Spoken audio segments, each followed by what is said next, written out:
Question number 1, निम्नलिखित में से किस राज्य में द्विसदनात्मक विधायिका नहीं है? कौन सी विधायिका नहीं है? द्विसदनात्मक विधायिका नहीं है। ये क्वेश्चन यूपीपीएससी 2013 में पूछा गया था। अगर आप यूपीपीएससी, एसएससी की, टेट की, अगर इनकी एग्ज़ाम दे रहे हो तो इस क्वेश्चन को ध्यान रखना। ये क्वेश्चन यूपीपीएससी 2013 में पूछा गया था। ऑप्शन है इसके: ए उत्तर प्रदेश, बी मध्य प्रदेश, सी बिहार, डी कर्नाटक। आंसर होगा इसका B Madhya Pradesh. Question number 2, Bharat में एकल नागरिकता की अवधारणा अपनाई गई है। भारत में एकल नागरिकता कहाँ से आई थी? देख, ये क्वेश्चन एसएससी 2011 में भी पूछा गया था। ऑप्शन है इसके: ए इंग्लैंड से, बी यूएसए से, सी कनाडा से, डी फ्रांस से। ये नागरिकता कहाँ से आई थी? तो ये नागरिकता ऑप्शन ए इंग्लैंड से आई थी। क्वेश्चन नंबर 3, किस देश में दोहरी नागरिकता का सिद्धांत स्वीकार किया गया था? कौन सा देश है जहां दोहरी नागरिकता का सिद्धांत स्वीकार किया गया था? ये क्वेश्चन इम्पोर्टेंट है क्योंकि ये एमपीपीएससी 2006 की एग्ज़ाम में आया था। ये वाला क्वेश्चन एमपीपीएससी 2006 की एग्ज़ाम में आया था। ऑप्शन है इसके: ए भारत, बी कनाडा, सी ऑस्ट्रेलिया, डी संयुक्त राज्य अमेरिका। आंसर होगा इसका डी संयुक्त राज्य अमेरिका। क्वेश्चन नंबर 4, भारतीय संविधान के किस भाग को उसकी आत्मा की संज्ञा प्रदान की गई? आत्मा की संज्ञा किसे प्रदान की गई? ऑप्शन है इसके: ए प्रस्तावना, बी मौलिक अधिकार, सी राज्य के नीति निर्देशक तत्व, डी संविधान के सभी अनुच्छेद। तो किसे आत्मा की संज्ञा प्रदान है? कौन प्रदान है आत्मा की संज्ञा में?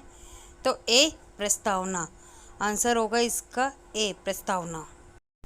क्वेश्चन नंबर 5, संविधान निर्माताओं ने किस पर विशेष ध्यान दिया? ऑप्शन है इसके: ए प्रस्तावना पर, बी मूल्य कर्तव्य पर, सी मौलिक अधिकार पर, डी नीति निर्देशक पर। और ये क्वेश्चन इम्पोर्टेंट है क्योंकि ये एसएससी 2011 में ये क्वेश्चन पूछा गया था। आंसर होगा इसका ए प्रस्तावना पर।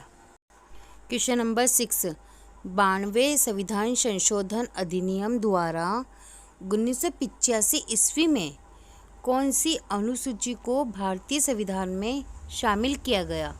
कौन सी अनुसूची थी जिसे भारतीय संविधान में 1985 ईस्वी में शामिल किया गया था? और कौन से संविधान में? 92वें संविधान संशोधन अधिनियम के द्वारा। ठीक है, ऑप्शन है इसके: ए 9वीं अनुसूची में, बी 10वीं अनुसूची में, सी 11वीं अनुसूची में, डी 12वीं अनुसूची में। आंसर होगा इसका 10वीं अनुसूची में। आंसर होगा बी 10वीं अनुसूची में।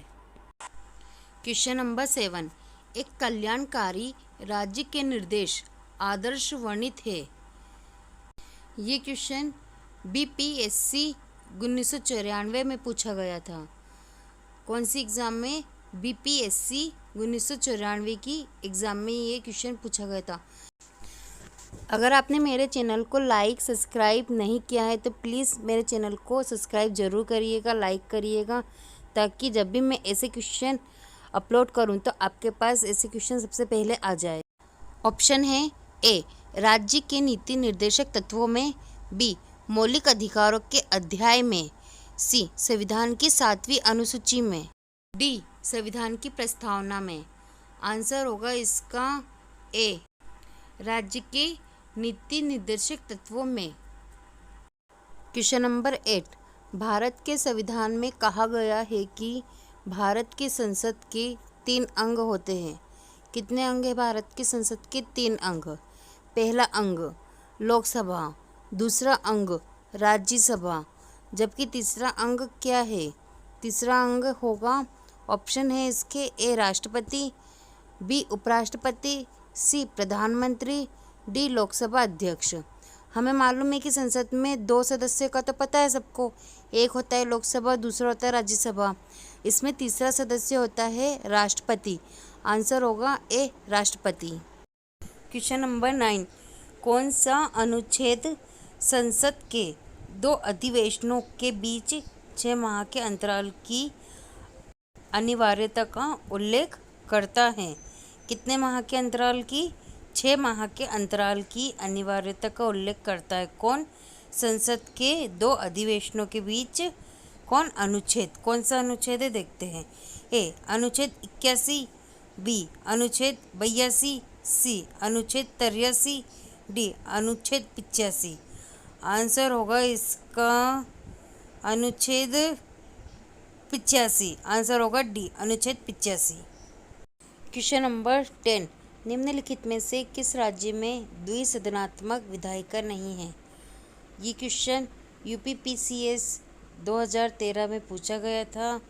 ऑप्शन है इसके, ए उत्तर प्रदेश, बी मध्य प्रदेश, सी बिहार, डी कर्नाटक। आंसर होगा इसका बी मध्य प्रदेश।